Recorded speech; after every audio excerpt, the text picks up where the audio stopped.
So it shows that there was a recent fire. Because the fires went from light blue, I don't know how I'm doing this, there we go, right up in there, right there. Okay, go ahead and zoom up on it. Just click on it? No, zoom if you would, just drag it. Okay. If I can get it where I want it. I'm not used to this air thing. Oh no, it can be it's normally just on the table. Okay.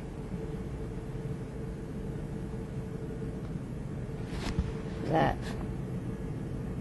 So I had zoomed in and it was the top of a mountain. Actually, it looked like there were recent fires because the way I set the fires up, the beginning years are real light blue. Oh, I see. And the later years are darker blue. Any reason why it chose blue? The fires? Any reason? Just because it was different from what I showed for the sage-grouse habitat. And that it would show up. Would it be more intuitive if you used orange or red? I was thinking that. I had used the red for key habitat because I wanted that to be the first draw, the main draw. The color is real important, right, to how people perceive things. And if you think about red, typically that means stop, bad. Warm, hot. Right? But you see what I mean, right? If you get a paper back from a teacher in school, right, and all your mistakes are always colored in what color? Red. Red. And people, at least in America, Western society, we learn red, bad, right? And something else is good. Green is a good, happy color, whatever, right? So what if your key habitat was a nice green and you scale some of these to something else, right? Yeah, those are what they suggested. That red be used? Yeah. Well, they're not cartographers, maybe, right? Yeah. And I don't know that this is going to really convey that sort of information that this is good to people. And I think that you'd want to see your fires pick up a red tone. So maybe from a almost no color to a full 255 on the red for the recent fires. Okay. I would try that. Give it a try and see how it turns out. Okay. I think one thing for just the general project is because you have fire, and you did mention that you're going to put vegetation, but also maybe put like precipitation and then like elevation. So then it's an overall of, okay, why is this a key habitat for sage grouse? Okay, that sounds good. I was trying to figure out which variables would affect sage grouse, so you're right. I think there's lots of literature out there, Okay. right? Lots of things out there. And of course, I had a student who just did a master's thesis on sage grouse habitat. A couple of students actually, about a year ago, just graduated focusing on sage grouse. And when you talk about habitat, then really what becomes important is habitat at what part of their life cycle. Yes. So the bottleneck tends to be the breeding and rearing of young through the fledgling stage, so on and so forth. So it's sagebrush cover, oh my gosh, right? I don't know if you can show all that sort of stuff, but you may want to decide, kind of rethink what you want to show here and get that sort of information out and have fun with it. Okay. Okay? Thanks. Any other things for Tracy?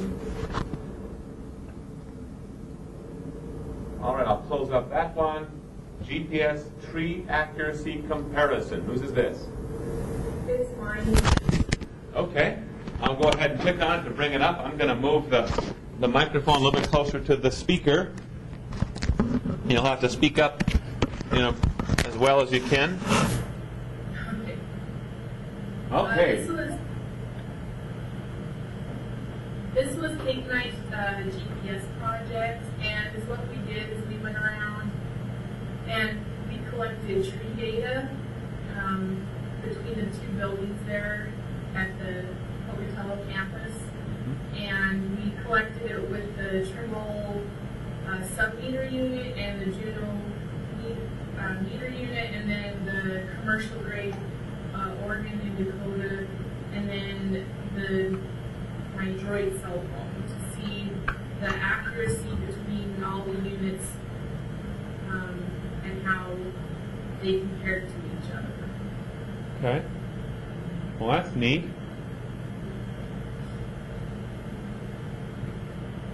In a sentence or two, what did you learn? Well, we learned that obviously the sub-meter did the best. Okay. Then, because we couldn't post-process the Oregon and the Dakota, there's no way we could get any real percent of accuracy on those. But the Droid obviously did the worst. If you zoom out a little bit, there's 3 points, one to the northeast, the north, and the northwest, that were way, way off with the Droid. Oh, really? So that one was pretty obviously the worst. One's like on the other side. Really? Yeah. Hopped you way over to the interstate. That's way out there. Right, right. And I didn't have it zoomed in that far because sometimes they're hard to see. People wouldn't know what they were looking for, but Right. they were there. You know what you might want to do? So I'm looking at this and I'm slowly getting a hint of what's going on. So we'll have a spray of points. Here's one tree that you did a sample on, right? Yeah, there's about 3 trees right there. Okay. So I wonder if we couldn't have another layer that you just heads up digitize that might be just circles. That this is one sampling. This is another sampling. If you want to call it that. Because especially when we zoom out a little bit, we just see points and points, and I don't know which points belong to which tree. Mm-hmm. You see what I mean? Yep. So in this little thing that we were looking at, you had 1, 2, 3, X number. You can kind of filter this out a little bit if you wanted to.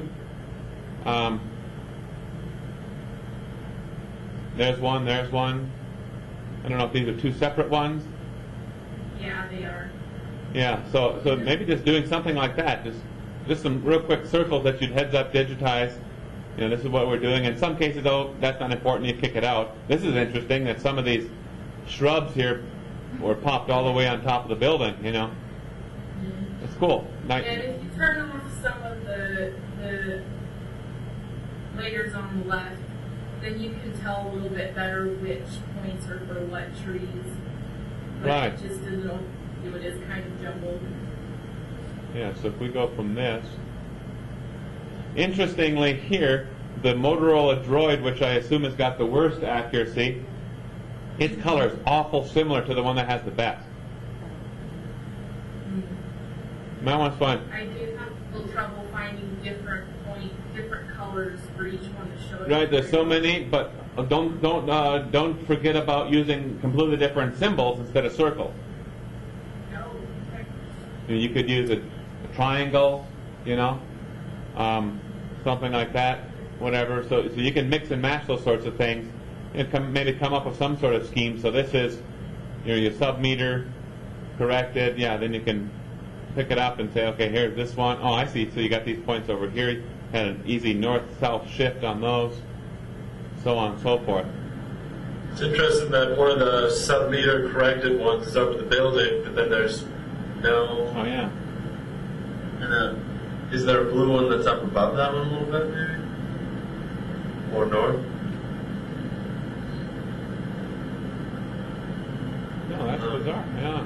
Yeah, that's one of the worst ones right here.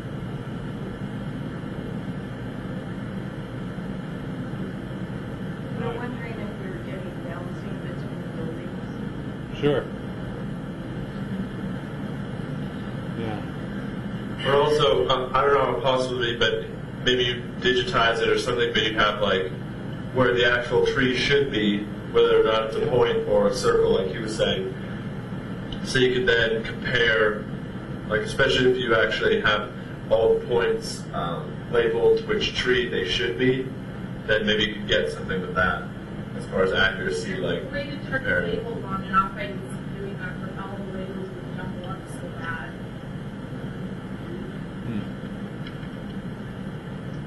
Well, it's certainly a neat data set, and kind of intriguing. Be neat, if you could just do something even as simple to help a person say, understand which points belong to, were estimates of the location of which trees and shrubs. That could be real neat. You might end up deleting some if you just want to do a few. It'd be kind of a neat thing. Okay. So this is all left in latitude, longitude, it looks like. Yeah. I'm looking at this, and you can see that this imagery is stretched to fit the latitude, longitude. You might want to also, the imagery itself, that'll display in whatever, so you don't have to do any reprojects on that. But if you reprojected these all into, let's say, Idaho Transverse Mercator again, it may just look more realistic this way. I guess maybe the ordinary, normal people wouldn't know it because they're not that familiar with it, but it just looks stretched east-west to me. Okay? So cool. I'm looking forward to seeing the next edition of this one. Real neat stuff. So, Can we just turn on the droid? just the droid? Sure. I'll turn off a few things here. Because I use my phone for geocaching. Uh-huh. There's the droid. So this should have been probably here, maybe here. Don't know. Other than the 3 points that were way off, I didn't think it'd be too terribly bad, but it was the worst. And you got Navigation or geocaching, you'll be fine, you're gonna still be in the right area. Sure. I Right. just wanted an idea of what it does. Mine's a Thunderbolt. okay. Now, would there be any advantage to combining those layers into one? Well, combine all these. Yeah. Then you'd have to do some kind of selective search. It sounds like for what she wants to show, that I think it works well that way. That way you can turn off. I'm not interested in seeing that. Yeah. You know. It'd be interesting if you could like have the tree like a centroid type of dot that, and then you have lines going to each of the points that are from it, and you'd be able to kind of see the distance for each one. But I don't know, like how far off it is. Yeah. I You think, probably only want to do that for a couple trees because it'd take more work. You know. yeah. I think what we're all, what we're saying is it'd be neat to have some way to see that these point estimates were for this tree, and this was for this shrub, and so on. Something. So you can brainstorm about how to do that, how you want to do that. But that would be really neat to see that. I don't think it would be too difficult just to do something fairly quickly, even if you say, hey, here's one of the points, one of the shrubs I was interested in. Just do some circles and give us an idea of what was supposed to be where. It's neat, real cool stuff. Any other comments? Where did you get the imagery? Just that it looks way better than mine. It's the same imagery. This is the base map imagery, Bing Maps aerial. So what this is Bing is Microsoft, right? And Microsoft subsidizes a company called Pictometry. Pictometry acquired 6-inch imagery of Bannock County in 2009. We have that imagery here in the GIS Center. We're not serving it out because we can't. Bing reserves that. And actually, we helped pay for a new 6-inch imagery collection that'll happen next year.